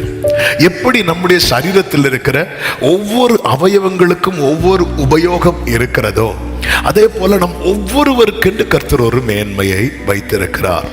புரியும்படி சொல்ல வேண்டுமானால், விருட்சங்களை குறித்த ஒரு காரியம் நியாயாதிபதிகளின் புஸ்தகம் 9வது அதிகாரத்தின் 8 முதல் இருக்கிறதை பார்க்க முடியும். அதில் விருட்சங்கள் எல்லாம் சேர்ந்து என்ன செய்ததா, ஒரு ராஜாவை அபிஷேகம் தங்களுக்கு பண்ணும்படியாக ஒவ்வொரு மரத்துக்கிட்டையாய் போய் சொல்லுகிற சம்பாஷணை, அங்கிருந்த சூழ்நிலைக்கு யோதாம் வந்து மூலமா இந்த காரியம் சொல்லப்படுகிறது. நமக்கு சரித்திரத்துக்கு இப்ப போகல, அந்த சம்பவத்துக்குள் சொல்ல விரும்புகிறேன். இப்ப விருட்சங்கள் எல்லாம் சேர்ந்து, எல்லா மரங்களும் சேர்ந்து தங்களுக்கு ஒரு ராஜா வேணும்னு சொல்லிட்டு முதல்ல யாருக்கிட்ட போச்சு தெரியுமா? ஒலிவ மரத்துக்கிட்ட போச்சு. ஒலிவ மரத்துக்கிட்ட போய் சொல்லுது, நீ எங்களுக்கு ராஜாவா இரு. இது சாதாரணமான விஷயமா? விருட்சங்களுக்கு ராஜாவா இருப்பது என்பது. உடனே ஒலிவ மரம் சொல்லிச்சுதான், தேவர்களும் மனுஷரும் புகழுங்கிற என்னில் உள்ள என் கொழுமையை நான் விட்டு விட்டு. மரங்களை அரசாளுகிறதற்கு மரங்களை அரசாளுகிறது அது சாதாரண பொசிஷனா? அது மேன்மை தாங்க. ஆனா தேவர்களும் மனுஷர்களும் புகழுகிற ஒரு கொழுமையை கர்த்தர் எனக்கு கொடுத்திருக்கிறார். அதை விட நான் வேற எதையுமே மேன்மையா பார்க்கல. ஆமே. உங்களுக்கெல்லாம் என்ன தெரியுமா? இவங்களுக்கெல்லாம் இந்த மரத்துக்கிட்ட இருந்து கற்றுக்கொள்ளுங்கள். ஆண்டவர் எறும்பு கிட்ட போய் கற்றுக்கொள். இந்த மரம் சொல்லுது, எனக்கு ஒரு கொழுமை இருக்கு, எனக்கு ஒரு மேன்மையை கர்த்தர் வச்சிருக்கிறார். நீ சொல்ற ஸ்தானம் நல்ல ஸ்தானம் தான், ஆனா இதை நான் விட்டுட்டு நான் போக விரும்பல. இதை நான் விடாத வரைக்கும் தேவன் என்னை புகழ்ந்து கொண்டே இருப்பார். நான் பிரயோஜனமா இருந்து கொண்டே இருப்பேன். என்னில் உள்ள என் கொழுமையை விட்டுட்டு நான் அரசாள போவேணும். அது ரிஜெக்ட் பண்ணுது. அப்படியே இதெல்லாம் எங்க போகுது அப்படின்னா, அத்திமரத்துக்கு கிட்ட போகுது. நீ எங்களுக்கு ராஜாவா இரு என்று அத்திமரம் சொல்லுது, நான் என் மதுரத்தையும் என் நற்கனியையும் விட்டு மரங்களை அரசாள வேணும். எனக்குன்னு ஒரு மதுரம் இருக்கிறது, அநேகருக்கு சுவை கொடுக்கிறது, நற்கனி இருக்கிறது. அநேகருடைய எனக்கு இப்படி ஒரு கிரேஸ, இப்படி ஒரு மேன்மையை கர்த்தர் வைத்திருக்கிறார். இதை விட்டுட்டு அது எனக்கு தேவை கிடையாது. அப்படியே எல்லாம் சேர்ந்து எங்க போகுது அப்படின்னா, திராட்சை செடி கிட்ட போகுது. திராட்சை செடி சொல்லுது, தேவர்களையும் மனுஷரையும் மகிழ பண்ணும் என் ரசத்தை நான் விட்டு விட்டு மரங்களை அரசாள போவேனோ அப்படி சொல்லுது. நல்ல கவனிங்க. ஒலிவ மரத்துக்கிட்ட போகுது. அடுத்து அத்தி, இதுக்கெல்லாம் ஒலிவ மரம் கிடையாது, அத்தி மரம். அத்தி மரம் கிடையாது, ஒலிவ மரம். இது திராட்சை செடி. இதுக்கெல்லாம் நிறைய வித்தியாசங்கள் இருக்கு. என்னதான் வித்தியாசம் இருந்தாலும் அது எதுல திருப்தி அடைந்து தெரியுமா? தனக்குன்னு ஒரு மேன்மையை வச்சிருக்கிறார். என்ன ஆண்டவர் ஒலிவ மரம் போல படைக்கலையே, அது அப்படி ஓங்கி வளருது. ஆனா என்ன அப்படின்னா திராட்சை செடி அல்லவா, ஓங்கி யாராவது என் மேல விழுந்தா நான் ஒடிஞ்சிருவேனே அப்படி சொல்லி அது புலம்பாம எனக்குன்னு ஒரு ரசத்தை வச்சிருக்கிறார். அத்தி மரம் சொல்லுது எனக்குன்னு ஒரு மதுரத்தை வைத்திருக்கிறார். ஒலிவ மரம் சொல்லுது எனக்குன்னு ஒரு கொழுமையை கர்த்தர் வைத்திருக்கிறார். என கேட்கிற அன்பு சகோதர சகோதரி, உங்களுக்குன்னு ஒரு கொழுமையை, உங்களுக்குன்னு ஒரு மதுரத்தை, உங்களுக்குன்னு ஒரு ரசத்தை நம்புறவங்க மட்டும் சத்தமாவே சொல்லுங்க. என்னை கர்த்தர் சும்மா படைக்கவில்லை, என்னை கர்த்தர் விருதாவாய் படைக்கவில்லை. ஹalleluya. இதை நான் விட்டுட்டு உடனே எல்லாம் சேர்ந்து எங்க போச்சு தெரியுமா? முச்செடிக்கு கிட்ட போச்சு. தன் மேன்மையை மறந்து போற எல்லாத்தையும் கர்த்தர் எதோடு ஒப்பிடுகிறார் தெரியுமா? முச்செடி. ஆமா, அது என்ன கிடைச்சாலும் முச்செடி மரங்களை பார்த்து, நீங்கள் என்ன உங்களுக்கு ராஜாவாக அபிஷேகம் பண்ணுகிறது மெய்யானால் என் நிழலிலே வந்தடைகள், இல்லாவிட்டால் முச்செடியிலிருந்து அக்கினி புறப்பட்டு லீபனோனில் கேதுரு மரங்களை பட்சிக்க கடவுது. அவ்வளவுதான். ஒவ்வொரு காரியத்துக்காக பகை, வைராக்கியம், விரோதம், வேதனை. இன்னைக்கு அத்தி மரமாய், ஒலிவ மரமாய், திராட்சை செடியாய் ஜொலிக்க வேண்டிய அநேகர் முச்செடியாய் அநேகருக்கு வேதனையை கொடுத்து கொண்டிருக்க காரணம் என்ன தெரியுமா? மேன்மையை மறக்கிறோம். எனவேதான் சங்கீதக்காரன் இப்படி சொல்லுகிறான். 62வது சங்கீதத்தின் 4வது வசனத்துல, அவனுடைய மேன்மையிலிருந்து அவனை தள்ளும்படிக்கே அவர்கள் ஆலோசனை பண்ணி. அவன் நமக்குன்னு ஒரு மேன்மை இருக்கு பாருங்க, அதுல இருந்து தள்ளணும். இதுக்கான ஆலோசனை தான் சத்துரு செய்து கொண்டிருக்கிறான். எப்படி விருட்சங்கள் ஒவ்வொரு மரத்துக்கிட்ட எங்களுக்கு ராஜாவாயிரு என்று போனதோ, அது போலவே யோவான் சுவிசேஷம் 6வது அதிகாரம் அதனுடைய 15வது வசனத்திலே வேதம் சொல்லுகிறது, ஜனங்கள் எல்லாரும் அவர் செய்த அற்புதங்களை அதிசயங்களை கண்டு அவர்கள் வந்து தம்மை ராஜாவாக்கும்படி பிடித்து கொண்டு போக மனதா இருக்கிறார்கள் என்று இயேசு அறிந்து மறுபடியும் விலகி தனியே அவர் விலகிறார். எனக்குன்னு ஒரு மேன்மையை வச்சிருக்கிறார், எனக்குன்னு ஒரு அழைப்பை வச்சிருக்கிறார், எனக்குன்னு ஒரு கிருபையை வச்சிருக்கிறார். அதை நான் எதுக்காகவும் கீழே வச்சிடக்கூடாது. இன்னைக்கு மேன்மை இரண்டு சத்துரு தள்ளும்படி, இவன் என்ன ஓவரா துதிச்சிட்டு இருக்கிறான். 7 மணியானா இவன் வீட்டுல பாட்டு சத்தம் கேட்குது. இது கர்த்தர் வைத்திருக்கிற மேன்மை. தள்ளிடுவோமா? தள்ளிட்டான்ல, நிறைய பேரை தள்ள வச்சுட்டான்ல. ஆமே, நீங்க பாடுறது ஒருவேளை உங்களுக்கே கேட்க சகிக்காம இருக்கலாம். சிலர் வந்து சொல்லுவாங்க, நீ எல்லாம் என்ன பாடுற, அவங்க பாடுறாங்க பாரு, இவங்க பாடுறாங்க பாரு, மேன்மையில இருந்து தள்ளுறான் பார்த்தீங்களா? ஆமே, மேன்மையில இருந்து தள்ளுறான் பார்த்தீங்களா? நீ எல்லாம் எதுக்கு பைபிள் படிக்கிற, உனக்கு ஏதாவது புரியுதா? சும்மா பைபிளை படிச்சுட்டு நமக்குன்னு ஒரு மேன்மை. சிலருக்கெல்லாம் பாருங்க, படிச்சுட்டே இருப்பாங்க. அதில் அதாவது தேவனுக்கு அடுத்த காரியத்தில் ஏதாவது ஒன்று நம்ம கிட்ட உற்சாகமாக செய்கிறோம்னா அது நமக்குள்ள வச்ச கிருபைங்க. அது நமக்குள்ள வச்ச கிருபை. அது அது அது நிறைய புரிய மாட்டேங்குது, நிறையவருக்கு தெரிய மாட்டேங்குது. அது நமக்குள்ள தேவன் வச்ச கிருபை. உங்களை அறியாம ஒரு ஜனங்கள் தத்தளிக்க யுத்த செய்திக்கு உங்களை அறியாம கண்ணீர் வருதா? அது தேவன் தம்முடைய பாரத்தை உங்களுக்குள்ள வச்சிருக்கிறார். அதாவது அவர் சும்மா யாரையும் படைக்கல. ஒரு அத்தி மரமாகட்டும், ஒலிவ மரமாகட்டும், இது எல்லாத்தை விட கர்த்தர் நம்ம மேன்மையாக தானே வைத்திருக்கிறார். அதுக்குன்னு ஒரு கொழுமையை வச்சிருக்கிறார், ஒரு மதுரத்தை வைத்திருக்கிறார். அது வெளி இதை விட்டுட்டு அப்ப தனக்கு தேவன் கொடுத்ததை பெருசா பார்க்கிற ஒரு பார்வை இருக்கு பாருங்க. இது மரங்களுக்கு இருக்கிறது, மனிதனுக்கு இல்லை. முச்செடியா செயல்படக்கூடாது. அது கூட இது அப்படி செய், இப்படி செய், என்ன மட்டும் ராஜாவாக்கலன்னா பார்த்துக்கோ, இந்த விட என்ன எனக்கு கூப்பிடலன்னா பார்த்துக்கோ, எனக்கு மட்டும் இது பண்ணலன்னா பார்த்துக்கோங்க. இந்த மொய் கொடுக்கும்போது என் பேர் இல்லைன்னா பார்த்துக்கோங்க. சில மொய்யிலேயே அடி உள்ள பார்த்துருக்கீங்களா? என் பேரை 2வது தான் கூப்பிட்டாங்க. கல்யாணத்துக்கு கூப்பிட்டுருக்க கூடாது. ஆமா, ஏதாவது முச்செடியாவே பிஹேவ் பண்ணிட்டு இருக்குது. அவங்க நினைக்கவே இல்லை.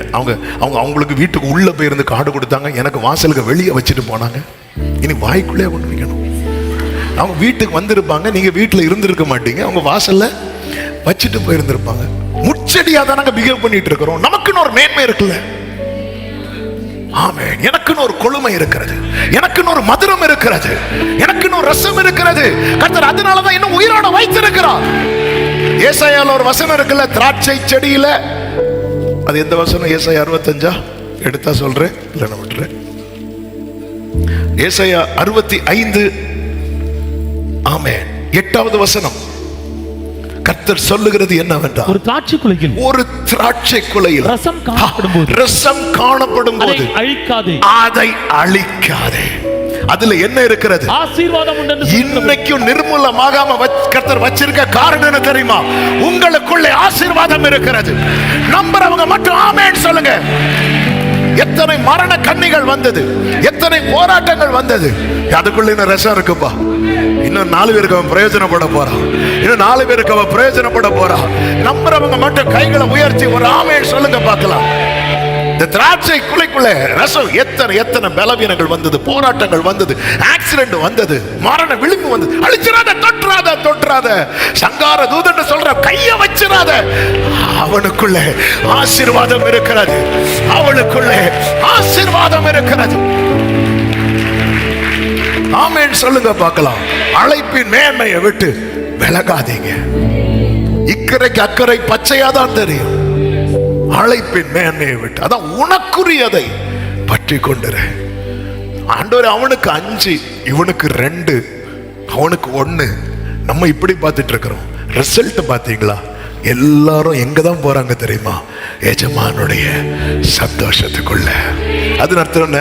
இந்த ஃபைனலா எல்லாரும் எங்க போய் சேருவாங்க தெரியுமா? ஒரே கொடி கீழே, ஒரே கொடி கீழே. அங்க யூதன் என்றும் இல்லை, கிரேக்கன் என்றும் இல்லை, அடிமை என்றும் இல்லை, சுயாதீன் என்றும் இல்லை. ஆபிரகாம், ஈசாக்கு, யாக்கோபு என்பவர்களோடு கூட பந்தி இருப்பார்கள். என்ன மேன்மைங்க அது! அவங்க வாழ்ந்த வாழ்க்கை எங்க, நம்ம வாழ்ந்த வாழ்க்கை எங்க? அவர்களுக்கு கொடுத்த மேன்மை அது, நமக்கு கொடுத்த மேன்மை இது.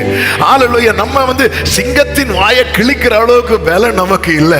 ஆனா எழும்பின் என்று கர்த்தர் நல்லவர் சொல்ற பலத்தை தந்திருக்கிறார் அல்லவா? ஆமென் சொல்லுங்க பார்க்கலாம். கோலியாத்தை ஒரே கல்லால அடிச்சு வீழ்த்துற பலம் நமக்கு இல்லை. ஆனா எழும்பின் என்று நான் நிர்மூலமாகாதிருப்பது கர்த்தருடைய கிருபை என்று சொல்ல வைத்திருக்கிறார் அல்லவா? உங்களுக்கு தேவன் வைத்த மேன்மையை விட்டு விடாதிருங்கள். மேன்மையை விட்டு போகிறவன் அவன் போற இடத்துல எல்லாம் முள்ளாதான் இருப்பான். தனக்குன்னு ஒரு மேன்மையை கர்த்தர் யோனாவுக்கு கொடுத்திருந்தான். அவன் அந்த மேன்மையை விட்டுட்டு போனான்.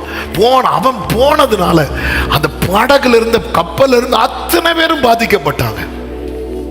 இன்னைக்கு மேன்மையை விட்டு, அழைப்பை விட்டு போறவங்க நீங்க எங்க போனாலும் முள்ளாதான் இருப்பீங்க. என்னடா பாஸ்டர் திடீர்னு சபிக்கிறான்? நான் சொல்ல, பைபிள் சொல்லுது. இல்ல அதே அந்த மேன்மைக்குள்ள திரும்பி வந்தா பாத்தீங்களா, ஒரு பட்டணமே ரட்சிக்கப்பட்டது. அதான் பைபிள் சொல்லு, நீதிமான் மட்டும் நல்லா இருந்துட்டான்னு வைங்களேன், பட்டணம் களி கூறும். ஆமென் சொல்லுங்க பார்க்கலாம். இன்னும் 2 காரியத்தை வேகமா சொல்றேன். 4வதாக, உங்க வாழ்க்கையில தேவ சித்தம் நிறைவேற்றப்பட என்னெல்லாம் தேவையோ வேண்டியவற்றை கேட்டு பெற்றுக்கொள்ளுங்கள். ஆண்டவர் சொன்னார், இங்க பாரு, உன் மேல இருக்கிற தேவ திட்டம் சீஷர்களை பார்த்து சொல்ல, நீங்க உலகம் எங்கும் போய் சுவிசேஷத்தை பிரசங்கிக்கணும். ஆனா அது பிரசங்கிக்கணும் உங்களுக்கு என்ன தேவை தெரியுமா? பலன் தேவை. பலன் எப்படி வரும்? பரிசுத்த ஆவி உங்களிடத்தில் வரும்போது. உடனே என்ன பண்றாங்க? மேல் வீட்டில் போய் உட்கார்ந்திருந்து ஜெபிக்கிறாங்க. ஜெபித்து பலனை பெற்றுக் கொள்ளுகிறார்கள். அப்போஸ்தலர் 4வது அதிகாரத்துல பயமுறுத்தலுக்கு உள்ளாகிறாங்க. அப்பொழுது அப்போஸ்தலர்கள் எல்லாம் சேர்ந்து, ஆண்டவரே தைரியம் தாங்கன்னு தைரியத்தை கேட்டு பெற்றுக் கொள்ளுகிறார்கள். ஆமென். பலனை பெற்றுக்கொள்றாங்க, தைரியத்தை பெற்றுக்கொள்றாங்க. ஆமென். 4:29, 30, 31 வசனங்களை பார்த்தால் தெரியும். தைரியத்தை அவங்க கேட்டு பெற்றுக்கொள்ளுகிறார்கள். கொலோசியர் 4:4 பவுல் சொல்லுகிறார், திருவசனம் செல்லும்படியான வாசலை தேவன் திறந்தருளும்படி எங்களுக்காக வேண்டிக் கொள்ளுங்கள். அப்போ அனுகூலங்கள், ஃபேவர் அதை ஜெபித்து, ஆண்டவரே இந்த இடத்துல எனக்கு ஃபேவர் கிடைக்கணும் ஆண்டவரே, ஜெபித்து பெற்றுக்கொள்ளணும். இப்போ ஒரு இன்டர்வியூக்கு நீங்க போறீங்க, ஆண்டவரே இந்த வேலை உமக்கு சித்தமா இருந்தா எனக்கு கிடைக்க பண்ணுங்க, அங்க இருக்கிறவங்க கண்கள்ல எனக்கு இப்படி கேட்டு பெற்றுக்கொள்ள பழகணும். ஆண்டவர் உமக்கு சித்தமா இருந்தா ஃபேவர், இதெல்லாம் நம்ம அழைப்பு இருக்கு, அதுக்கு வேண்டிய எல்லாம் தேவையில்லை. சீஷர்கள் பலனை கேட்டு பெற்றுக்கொள்றாங்க, தைரியத்தை கேட்டு பெற்றுக்கொள்றாங்க, அவன் ஃபேவர் அனுகூலத்தை கேட்டு பெற்றுக்கொள்றாங்க. சாலமோனுக்கு என்ன தேவை தெரியுமா? அவன் ஞானத்தை கேட்டு பெற்றுக்கொள்ளுகிறான். பொசிஷன்ல இருக்கிறது மேட்டர் இல்லைங்க, அந்த பொசிஷன்ல இருந்து அடுத்து நம்ம செய்கிற ஒரு விஷயம் இருக்கு பாருங்க. அழைப்புக்குள்ள கொண்டு வந்துட்டார், சித்தத்தை தெரியப்படுத்திட்டார், இனி அதை செய்யணுமே. என்ன கிருபை தேவையோ அதை கேட்டு பெற்றுக்கொள்ளுங்கள். அப்படி கேட்கும் போது அவரை குறித்து வேதம் சொல்லுகிறது, யாவருக்கும் சம்பூரணமாய் கொடுக்கிறவரும் ஒருவரையும் கடிந்து கொள்ளாதவர். கேட்டு பெற்றுக்கொள்ளுங்கள்.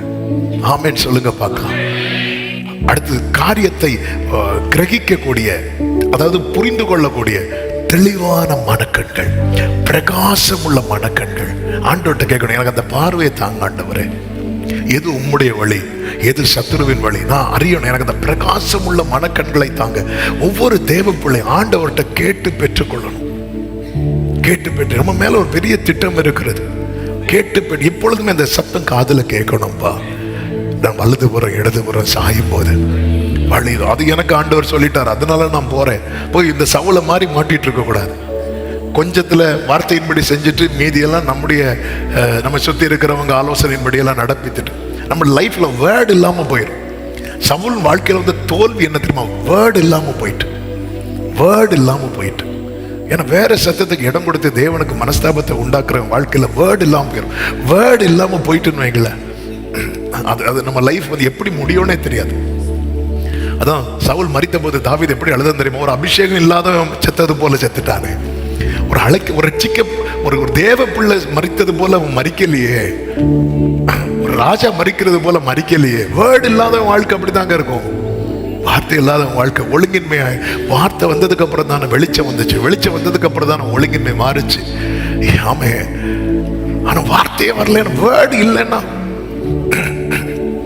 கேட்டு பெற்றுக் கொள்ளுங்கள். 5வது ஒரு வார்த்தையை சொல்லி ஜெபிக்கிறேன். நாம் வாசித்த வசனத்தை ஒரு விஷயம் கூட வாசிக்கலாம். பிலிப்பியர் 3:12. நான் அடைந்தாயிற்று அல்லது முற்றிலும் தேர்ந்தவன் ஆனேன் என்று எண்ணாமல், கிறிஸ்து இயேசுவினால் நான் எதற்காக பிடிக்கப்பட்டேனோ அதை நான் பிடித்துக் கொள்ளும் ஆசையாய் தொடர்கிறேன். தேவ சித்தத்தை செய்யணுமேன்னு செய்யாதீங்க, ஆசையாய். பவுல் பட்ட பாடுகள், பவுல் பட்ட பிரயாசம் கொஞ்சமே கிடையாது. அவரை மாதிரி கஷ்டப்பட்ட எல்லா அப்போஸ்தலர்களுமே கஷ்டப்பட்டு மரித்தார்கள். ஆனா பவுல மாதிரி கஷ்டப்பட்டு இருப்பாங்களான்னு கேட்டா கண்டிப்பா இல்லை. ஏன்னா பவுல் அதற்குன்னே தன்னை ஒப்பு கொடுத்தார். அதாவது கிறிஸ்து சிலுவையில அவருக்கு ஏதாவது பாடுகள் மிஸ் ஆச்சுன்னா அதை நான் வாங்கிக்கிறேன்னு சொல்லி அர்ப்பணித்தவர் தான் பவுல். அந்த பவுல் சொல்ற வார்த்தையை கேளுங்க, நன்றாய் தெரிந்த வார்த்தை தான். 2 தீமோத்தேயு 4:7 முதல் நானே வாசிக்கிறேன்.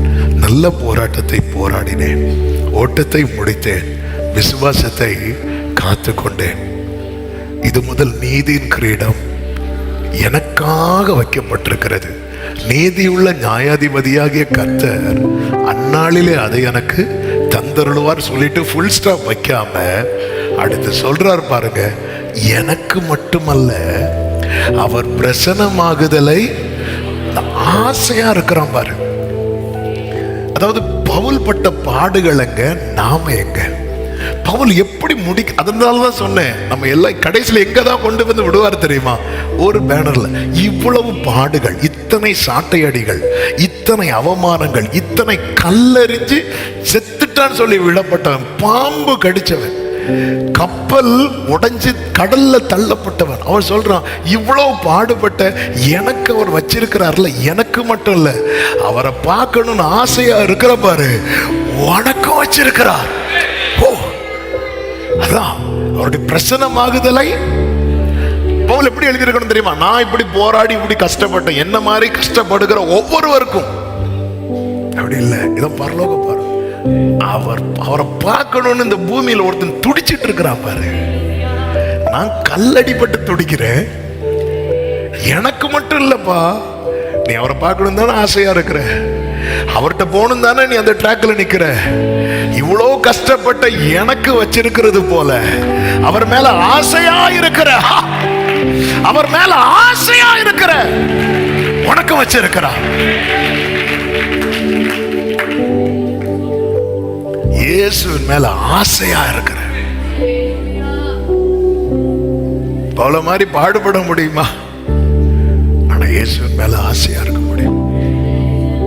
பவுலுக்கு அதை காண்பித்து கொடுக்கிறார். ஏன்னா பவுல் 3வது வானம் வரைக்கும் எடுத்துக்கொள்ளப்பட்டார். அவர் மேல போய் பார்த்துட்டு வந்துட்டார். எனக்கு என்ன வச்சிருக்கிறார் தெரியுமா? நீதியின் கிரீடம். ஆண்டவரே, அப்போ நீதியின் கிரீடம் சுதந்திரிக்கணும்னு என்ன மாதிரி கஷ்டப்படணுமா? இல்லப்பா, உனக்கும் தருவேன். இந்த பூமியில எனக்குன்னு நானும் ஒரு கூட்டத்துக்கு ரொம்ப பிடிக்கும் பாரு, அவங்களுக்கும் இயேசு மேல ஆசை இருக்கா? ஆசையாய் நம்ம மறித்து நம்ம கல்லறையில இந்த வசனம் எழுதி வச்சாலும் தர மாட்டார்.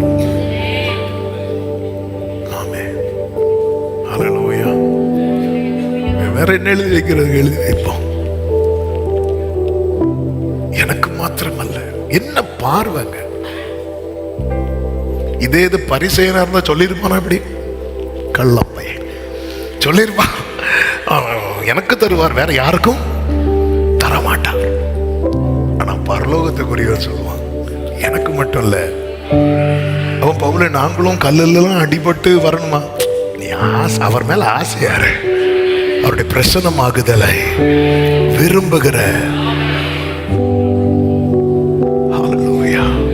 கொஞ்ச காலம் எழுப்பி நிக்கலாமா?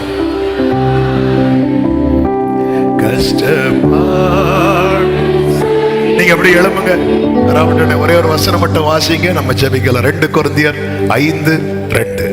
2 கொரிந்தியர் 5:2. நீங்க எழுப்புங்கலாம். ஏனெனில் இந்த கூடாரத்திலே நாம் தவித்து, அடுத்த வார்த்தை, நம்முடைய பரம வாசஸ்தலத்தை தரித்துக் கொள்ள மிகவும் வாஞ்சி உள்ளவர்களாய் இருக்கிறோம். பரம அழைப்பு, பரம தரிசனம், பரம வாசஸ்தலம். பரம அழைப்புள்ள ஒவ்வொருவருக்கும் பரம தரிசனம் உண்டு. அந்த பரம தரிசனத்தை யார் வாழ்க்கையில நிறைவேறுகிறதோ அவர்கள் பரம வாசஸ்தலத்தை தரித்துக் கொள்வார்கள். நல்ல கரங்களை தட்டி ஆண்டவருக்கு மகிமை செலுத்துவோமா? இந்த பாடலை நம்பிக்கையோடு பாடி ஜெபித்து முடிக்கலாமா? கொஞ்ச காலம் இயேசுவுக்காக கஷ்டப்பாடு, கொஞ்ச காலம்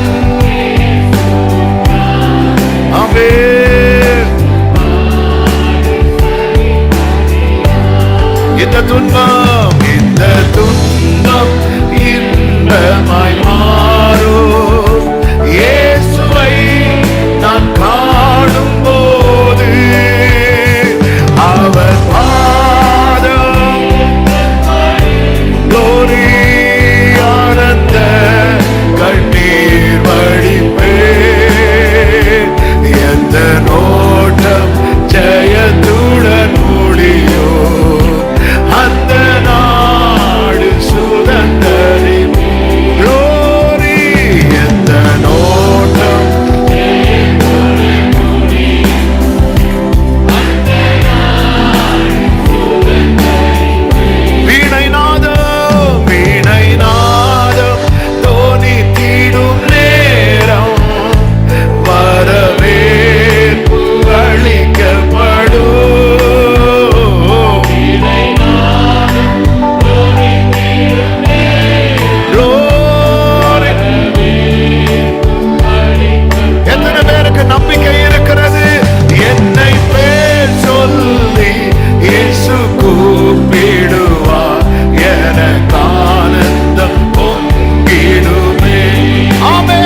பெருகட்டும். இயேசு மேல இருக்கிற ஆசை. கனவான்கள் கனவான்கள் பாக்கியவான்கள் கர்த்தருக்குள் மரிப்பவர்கள்.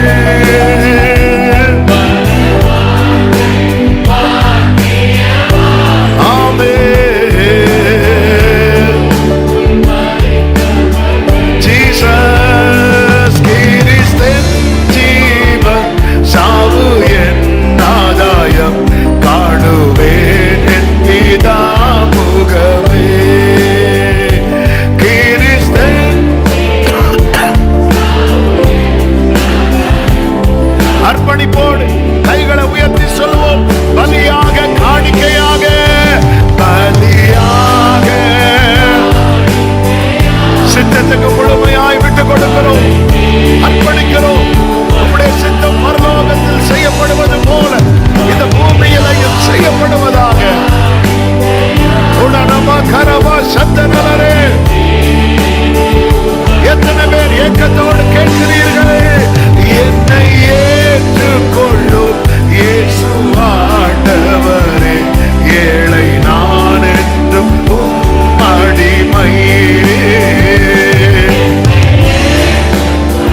ஆமென், ஹல்லேலூயா. கொஞ்ச காலம் இயேசுவுக்காக, கொஞ்ச காலம் இயேசுவுக்காக கஷ்டப்பாடு சகி. இந்த துன்பம் இன்பமாய் மாறும். இயேசுவை அவர் பாதம், அவர் பாதம் ஆனந்த விசுவாசத்தோடு அறிக்கை பண்ணுவோம். இந்த நோட்டம் ஜெயத்துடன் முடியும். ஆமென். இந்த நோட்டம் ஜீசஸ். அப்படியே கைகளை உயர்த்தி கடைசியா, என் இயேசுவே நான் உம்முடையவன், என் இயேசுவே நான் உம்முடையவன், நீர் சொந்தம் என்றென்றுமா. ஆவி ஆத்மா சரீரமலையா படைக்கிறேன். ஆவி ஆத்மா, ஆவி ஆத்மா.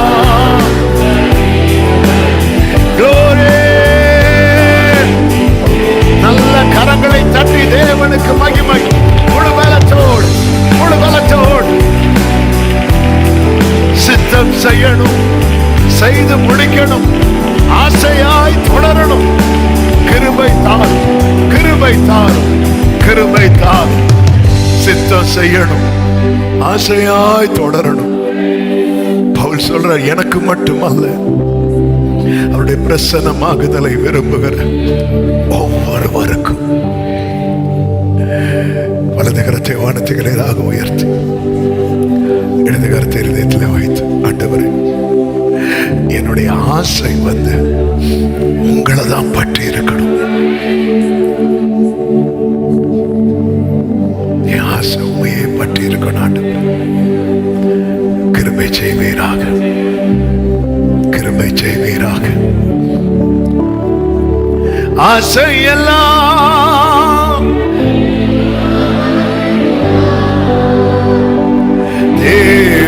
தேவையெல்லாம், ஆசையெல்லாம் ஆசை.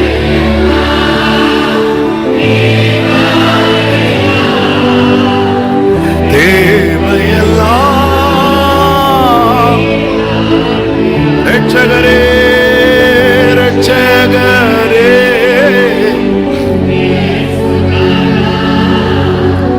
தேவையெல்லாம் நீர்தானே. ஆமென். ரட்சகரே,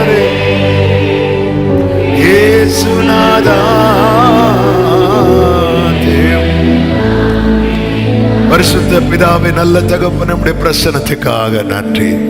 இந்த நாளில் உங்க சமூகத்தில் எங்களை கிருபையாய் அழைத்து கொண்டு வந்து பாட, துதிக்க, ஆராதிக்க, ஜெபிக்க கிருபை செய்தீர். ஆண்டவரே, எங்க வாழ்க்கையை குறித்து நீர் ஒரு பெரிய திட்டத்தை வைத்திருக்கிறீர். அதை நீர் எங்களுக்கு வெளிப்படுத்த பிரியமாயிருக்கிறீர். அதை எங்களில் நிறைவேற்ற நீர் சித்தம் வைத்திருக்கிறீர். ஆண்டவரே, ஆசையாய் இதை செய்ய தொடர எங்களை ஒப்பு கொடுக்கிறோம் அப்பா.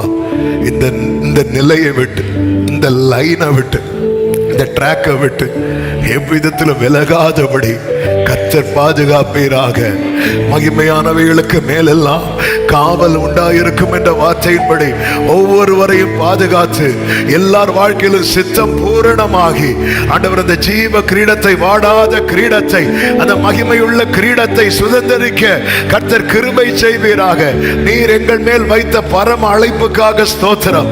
எங்களுக்காய் வைத்திருக்கிற பரம தரிசனத்துக்காய் ஸ்தோத்திரம்.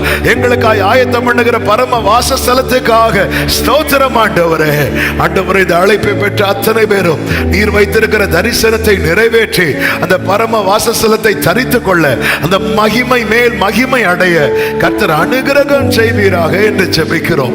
ஒவ்வொருவரையும் பாதுகாத்துள்ளும், கிருபை கொள்ள மறைத்துக் கொள்ளும், கண்மணி போல காத்துக் கொள்ளும். இந்த வாரம் ஒவ்வொருவருக்கும் நன்மையாய் ஆசீர்வாதமா இருக்க கிருபை செய்யும்.